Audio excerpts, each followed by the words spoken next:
Yes, Roma wines taste better because only Roma selects from the world's greatest wine reserves for your pleasure. And now, Roma Wines, R-O-M-A. Roma Wines present Suspense. Tonight, Roma Wines bring you Mr. Wally Mayer in Dead Ernest, a suspense play produced, edited, and directed for Roma Wines by William Spear. Suspense, radio's outstanding theater of thrills, is presented for your enjoyment by Roma Wines. That's R-O-M-A, Roma Wines. Those better-tasting California wines enjoyed by more Americans than any other wine. For friendly entertaining, for delightful dining. Yes, right now a glassful would be very pleasant. As Roma Wines bring you Wally Mayer in a remarkable tale of Suspense. Accident report submitted to Police Inspector Blandon from Lieutenant Steve Healy. Place 15th Street and 4th Avenue. Time 2:45 p.m. March 11. Remarks. Ernest Bowers, age 34, was crossing the intersection as signal light changed from green to red. A car driven by Theodore Toby made legal right turn from 15th Street into 4th Avenue. Hey, look out! Hey, officer! Oh, look at those cameras. Officer! Hey, the guy's Here's the guy. Yeah, he's bleeding. All right. Give him some air. Come on now, let me through here. All right, stand back. Let's have a look. Is he hurt bad, officer? I didn't see him. Honest, I didn't. I had the right of way. He's passed out. One of you people call for an ambulance. Yeah, you. Okay, move back here. He's bleeding. Here, I'll prop up his head. Yeah, use his jacket. Here, I'll hold him. Golly, he's limp. Feels just like he's dead.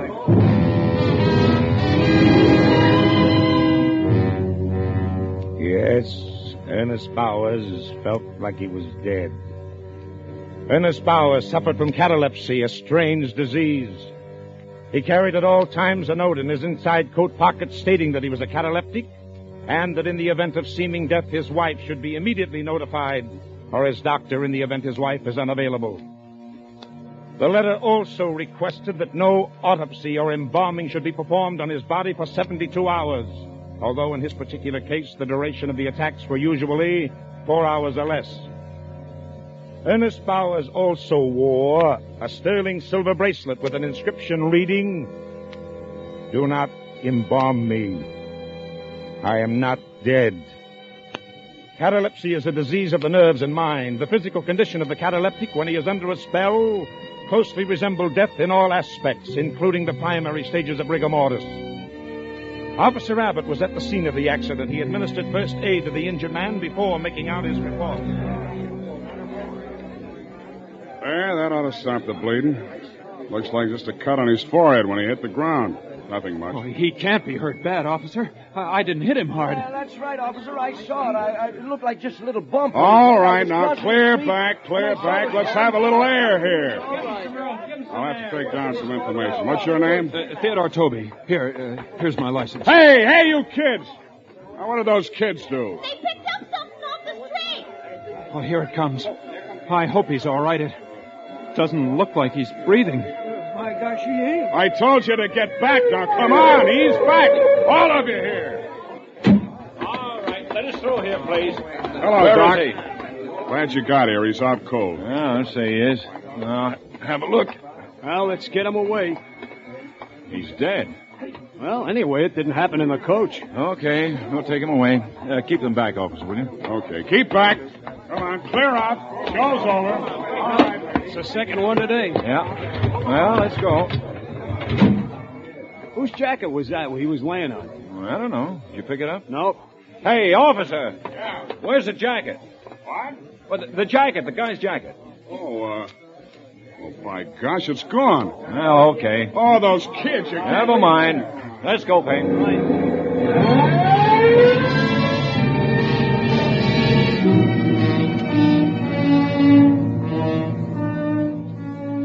Ernest Bowers had lost the identification of his condition. The letter was in the inside pocket of his jacket. The silver chain he wore on his left wrist had snapped and fallen to the pavement.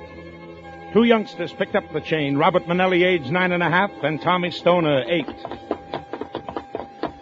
Hey, that cop yelled at us. Did you hear him? Yeah. Maybe we should give it back. No, what for? So he can keep it? Let's go around the back to your father's shop, Bob. Sure is a nice chain. Hey, there's writing on it. Maybe it's the guy's name. Was he hurt bad? Hey, what's it say? Oh, just a second. We'll be out of the alley. Yeah, Pop's gone home to eat. Can you read it now? Wait a second, will you? It says, do not do not something me. I am not dead. Screwy. What do we do with it? Sell it, Dopey. Well, that's stealing, Bob. It ain't stealing. We found it, didn't we? When we try to sell it, they'll ask us where we got it. What do we tell them? Nothing. Use your head. You know what we'll do? What? We'll use Pop's welding torch. We'll melt it down. But he told us not to use it. Pop ain't here, is he? No. Well, come on. Well, there it is. Yeah.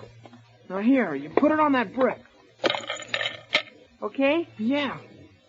Better be careful. What are you kids doing? What? Oh, hello, Pop. Nothing, Mr. Manelli. We ain't doing nothing. Nothing, eh? I thought I told you kids not to go near the torch. Well, we want to melt this down. Come on, give me that. Now, what's it all about? Well, we found this chain, Papa, and we want to melt it down and sell it. Chain and melt? Whose is it? We don't know, do we, Tommy? No, we don't. Yeah, where you get it? We found it. Oh, come on, let me have it. Well, there's nothing wrong, Pop. We just found it, see? It's ours. Oh, shut up. Do not embalm me. I am not dead. What's that? It's screwy. Well, where you find it? In the street. Honest, Papa. Ask Tommy. All right, go on. Get out of here. Well, how about melting it down, Papa? We can sell it and buy some baseballs. Oof, all right. Keep back. Yeah, look at Tommy. You see it? Yeah. Starting to melt. You see how he does it? Keep away, I told you. It's all melted.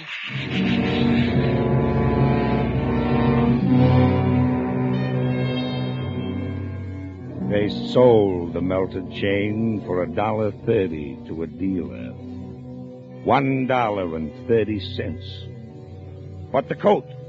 The coat was the principal thing. In the coat, in the inside pocket, was the letter. The information about Ernest Bauer's condition was in the letter. The instructions that could save his life. The coat was picked up from the street by Honest Jerry Murdoch. Now there's a big sign near the corner of 15th Street. It says, Honest Jerry Murdoch, Swap Shop. He brought the coat into his store, rummaged around on his shelves until he found some cleaner, then started to clean the bloodstains. I'm looking for a sport jacket. Just a moment. What kind? Conservative. Oh, come over here, please.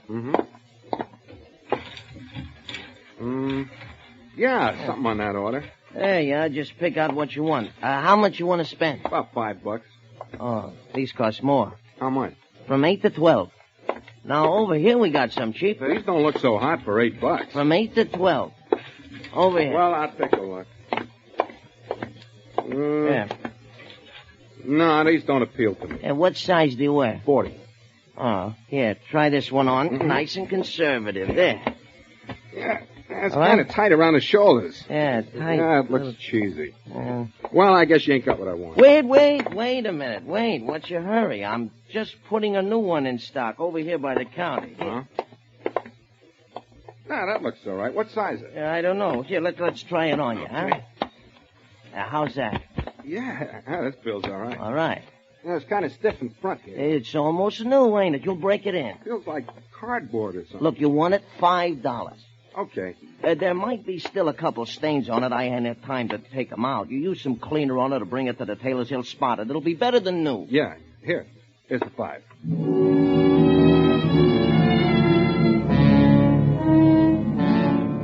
Ernest Bowers was brought to the receiving room of the Veta General Hospital. The time, 4:10.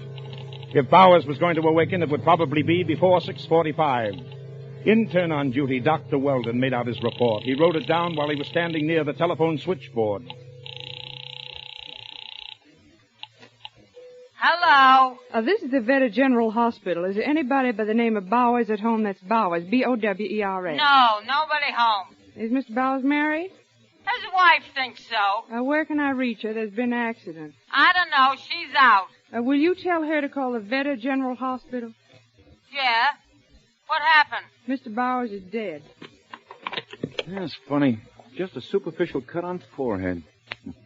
Well, that's cardiac. They come and they go. Get me the orderly room, honey. Okay, use that phone there. Right. Yeah? This is Dr. Weldon. There's a delivery for you to go to the morgue. Morgue now? Yeah. I ain't had anything to eat since... Yeah, I know. Since lunch. Go on now. It's down in the receiving room. The papers are down there, too. Can I get a sandwich first? No. Go on. Get going. Oh, why can't I wait a few minutes? It's got to go now. They'll want to start the embalming so they can go home. It was then 4:22 in the afternoon. Dr. Theodore J. Weldon left Honey at the switchboard and walked upstairs to the intern quarters and settled down to reading the sports page of the afternoon paper. At that moment, if anyone had been in receiving room B of the Veta General Hospital where the body of Ernest Bowers lay on the patient carriage, they would have seen a fly crawl slowly across the face of the dead man, and they would have seen his nose twitch.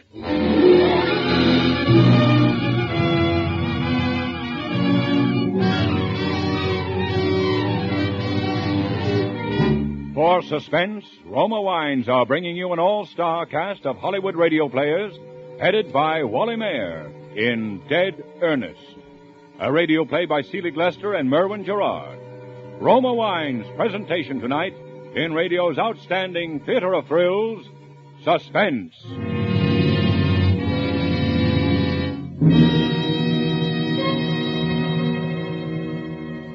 Between the acts of suspense, this is Truman Bradley for Roma Wines.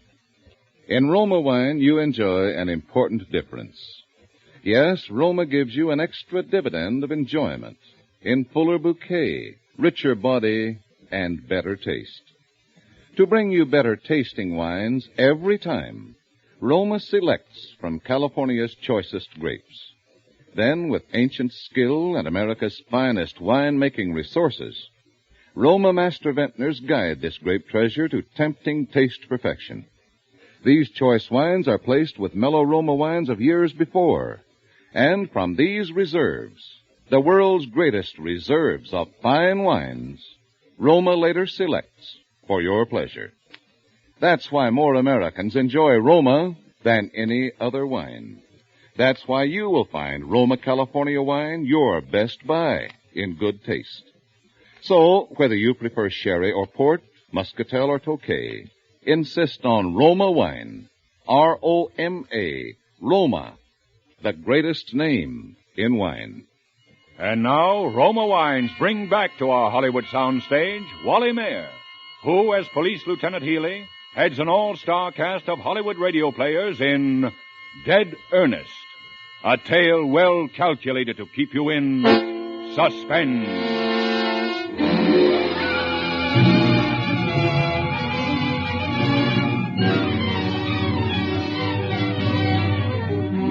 Henry Prince had purchased the coat in which was the letter that could save the life of Ernest Bowers.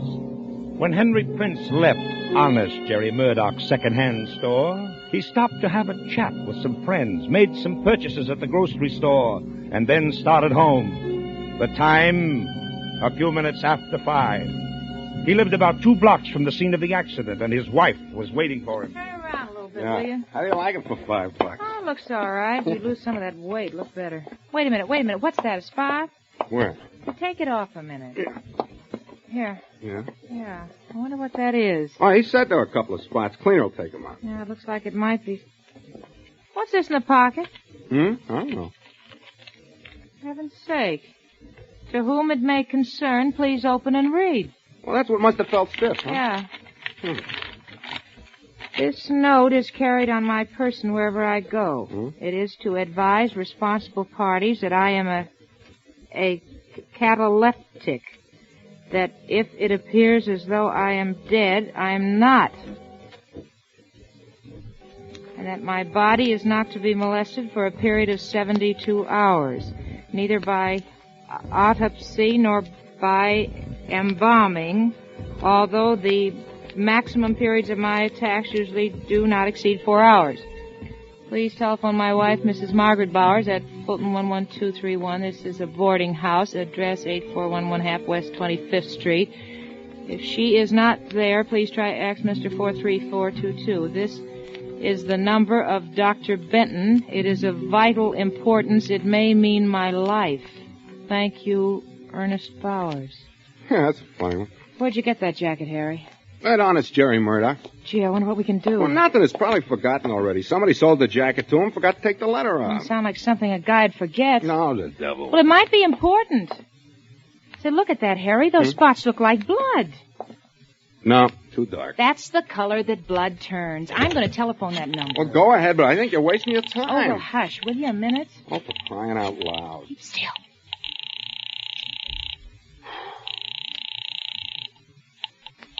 Hello. I'd like to talk to Mrs. Bowers. She ain't in. Well, how do you know? You didn't even go to She find... went out, and you ain't the first after her. Who else wanted to get in touch with her? Oh, somebody. I don't know who. Oh, well, thank you. There, you see? You're wasting your time. I'll try that doctor. Oh, for heaven's sakes. I'm turning into a regular Well, busybody. think of somebody else. Well, I'm getting hungry. Oh, hush, will you? Oh, hush, will you? Oh, busy. How about some dinner? It's cooking. Honestly, I can't get it out of my head. That guy, whoever he is, just lying there and people thinking him dead when he ain't. Maybe doing things to him. Gee, what's embalming?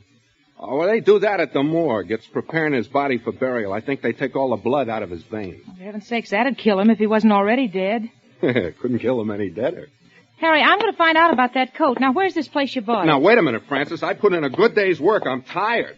I don't want to run around the city looking for something I don't even know about. Well, I'll go myself. How about me at home here while you go out? I want to eat. I'm hungry. Well, dinner won't be ready for another 15 minutes anyway. Where's the place? Oh, all right. I'll go with you.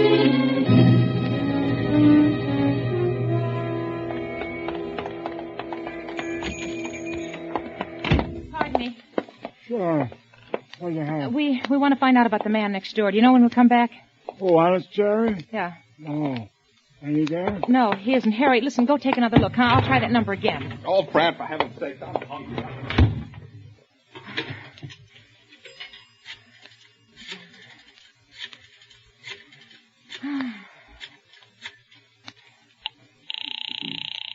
Oh.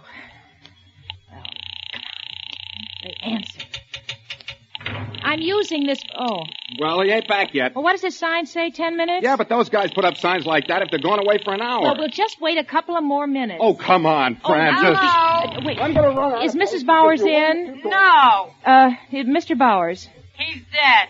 He is? That's what they tell me. Well, look, listen, will you You're please... bothering me, lady. I got a meal set up on the table. I can't be answering a million questions. All I want to know is when Mr. Bowers died. How do I know? Ask Mrs. Bowers. She'll be home soon. Yeah, well, thanks. Well? Mr. Bowers is dead. I found that out. Oh, you see? I told you. Well, what about the letter, then? What if he ain't dead? What if they only think he's dead? Well, what do you want to do, wait here all night? If I have to. Well, without me, then. Well, just do as you please. I'll be home. I'm hungry. It's after 6. If you think more of a crazy letter than you do of feeding your own husband, then that's all. What do you mean, that's all? Just what I said. That's all. Oh, Harry, the trouble with you is you haven't got any imagination. No, I haven't got any imagination. I'm just a home-loving guy. That's all. I don't go sticking my nose where it don't belong. Oh, well, for heaven's sakes, go home then. I'll find out about it. Think of something besides your stomach once in a while. Officer! Yes, ma'am? Do you know where the fellow who owns that swap shop lives? Honest Jerry Murdoch? No, ma'am, I don't. Oh, dear. Gee, I want to get in touch with him, and there's a sign on his door saying... Why don't you ask him, ma'am? There he is now, Huh? just going in over there. Oh, gee, thank you. Mr. Murdoch? Yeah? Oh, gee, sure glad you came back. Come in. Just out having to buy tea. Yeah, listen, you sold my husband a jacket, a sport jacket this afternoon. Did I? What kind? Well, a light blue one with little red boxes in it. It had a few stains on it. Oh, sorry. I can't take anything back once it's No, sold. I don't want to give it back. Listen, where did you get it, Mr. Murdoch? How can I remember where I got it? long ago? Was it very long ago? I don't see what's any of your business where I got it. Well, it may be important. I've been trying to reach the numbers. The doctor's number's always busy, and his wife isn't home yet. Well, I don't know what you're talking about. Look, tell me one thing, just one thing. Did you have the jacket in here a long time? Well... Oh, please, listen, it's very important. Well, no, I just got it in this afternoon. Well, where did you get it? Look, you said one question, you asked it, I answered it, that's all. There was blood on it. Well, that I can't help. Listen, if that man's alive and they do anything to him, I'll just never get over it. I'll never be able to live with myself. What are you talking about? Listen to me. There was a letter in the inside pocket of that jacket, you see. It said that Ernest Bowers was a cataleptic. What's that? He goes into fits? No. A cataleptic is somebody who looks like he's dead at times, and he isn't. He goes into a spell, and it looks as though he's dead. You see, sometimes they take dead bodies to the morgue, they embalm them. That means they take all the blood out of their veins. Now this fellow Bowers is a cataleptic. I don't know whether he's dead or alive, or even if he's worrying about this letter, but I gotta find out. There was... What? An accident before. Where? Who was in it? I don't know. Believe me, lady, I didn't know anything about all this. You think that this guy was taken away in an ambulance was a catalepsy? That coat. Was it his? Yeah, lady, but it was left there in the street. They drove away and left Who? it. The ambulance. What ambulance? I don't know. It was on the corner. The cop was there. He told somebody to call an ambulance. It came and took away the man. Is that the cop out there right now? Yeah, but look, you gotta protect me. I ain't done anything wrong. I didn't know anything like this had happened. I would never have taken the coat. Officer!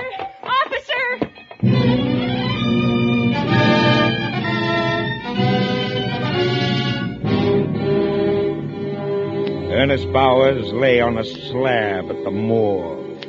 If he were alive, probabilities were that he would regain consciousness before 6:45. The two embalmers on duty at the time had decided to get a bite to eat when the phone rang. Yeah, but we're going out to eat. Yeah, I know another one just came in. We got it here. Well, what's the rush? No, we just want to grab a cup of coffee. We'll get right on it. Well, is it our fault if it comes in just when we want to have a... Oh, we can go home after? That puts a different complexion. Okay. Yeah. Hey, what time is it, Anthony? 6:30. Good. Doc says if we embalm this one now, we can go home. Well, let's start in then. I'm hungry. Okay, I'll start the motor. Young guy, ain't he? Yeah. I was saying to the wife about that yesterday. Oh, get the injector out, will you, Tony? Yeah. She was saying more and more people die older and older. Here. Yeah, looks like we can open through the neck. Yeah. Give me a piece of that gauze. Yeah. I said to Velma, she should be around this place a while. We get them all ages. You want me to do it? No, you get the injector ready. Look at him. You'd never think that such a little thing like his heart stops beating could make him dead and not alive. Yeah, okay. Now, hold it steady, will you? Yeah. Ready? Just a second. Yep. All right. Here we go. What's the matter? My glasses. They're clouding up. Take them off. That's all right. I'll just clean them. What'd the wife say to that? What? Oh, about all ages? Yeah. Oh, she didn't have anything to say. Only that most of the guys we deal with probably come to a violent end. There's something in that. Yeah. Okay, I got my glasses clean. Now, let's see here. What's the matter? They're steamed up again. That's funny. Every time I bend over, I wonder. What? It must be my imagination. What? Oh, I could have sworn this guy was breathing on my glasses. Is he? No, how could he? Well, come on then, let's go. It's 6:45 already. Yeah. Oh, hold it, I'll get the phone. No, let's get this started first. Okay. We'll just start. Now. Huh? What's the matter with you? I thought I saw this guy's hand twitch. Oh, don't be silly. Hey, give me a scare. Let's wait a second. I'll get the phone. No, it'll probably be another job, and we'll never get out of here. Now let it ring. But the doc said we could go home after... Oh, all right. Well, come on, let's get this thing over with. Al. Okay, now, give me the knife again. All right. Now, I'll make a nice, neat little incision right...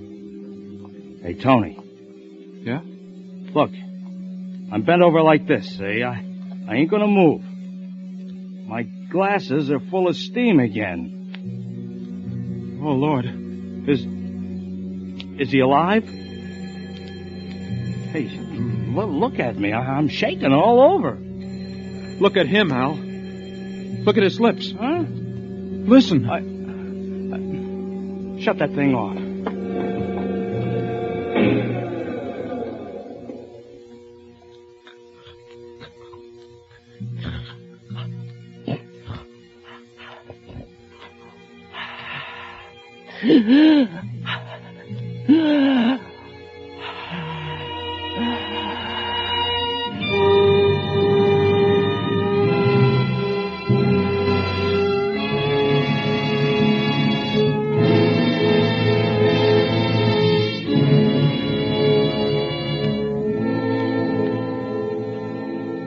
Apparently, the life of Ernest Bowers was worth $1.30 for a silver bracelet to the boys who ran away with it, and $5 for a blood-stained jacket to Honest Jerry Murdoch.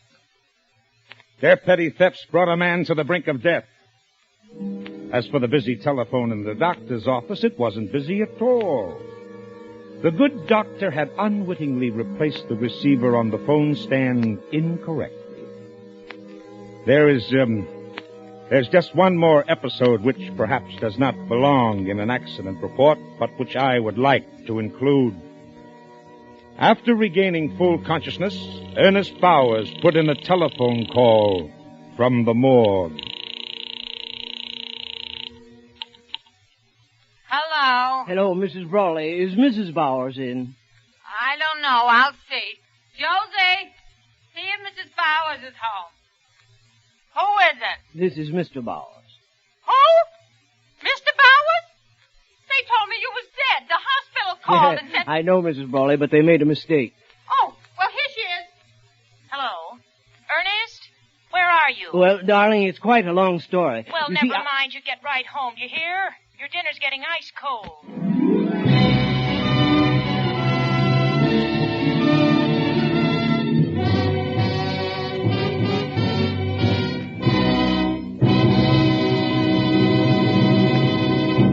Suspense. Presented by Roma Wines, R-O-M-A, Roma, America's favorite wines. In just one moment, we'll have a special announcement of interest to our suspense listeners. This is Truman Bradley reminding you that Roma wines taste better because Roma selects better tasting wines from the world's greatest wine reserves. Yes, in Roma wine, you enjoy an extra premium goodness in fuller bouquet, richer body, and better taste. That's why more Americans enjoy Roma than any other wine. So insist on Roma, a premium wine in everything but price.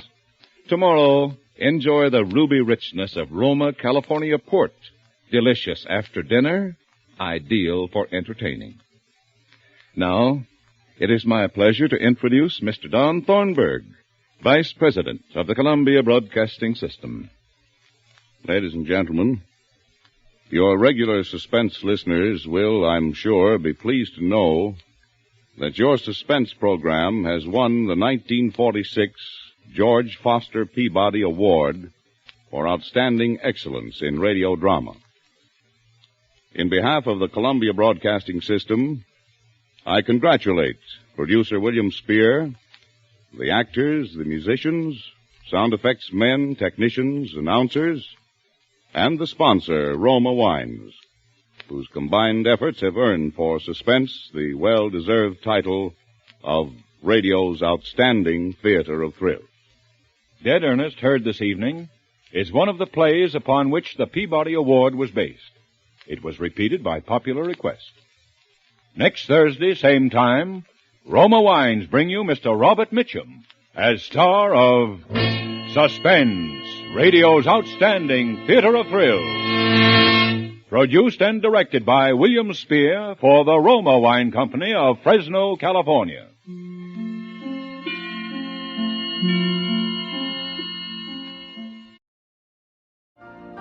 You've been listening to the OTR Gold Network. Find more classic radio at otrgold.com.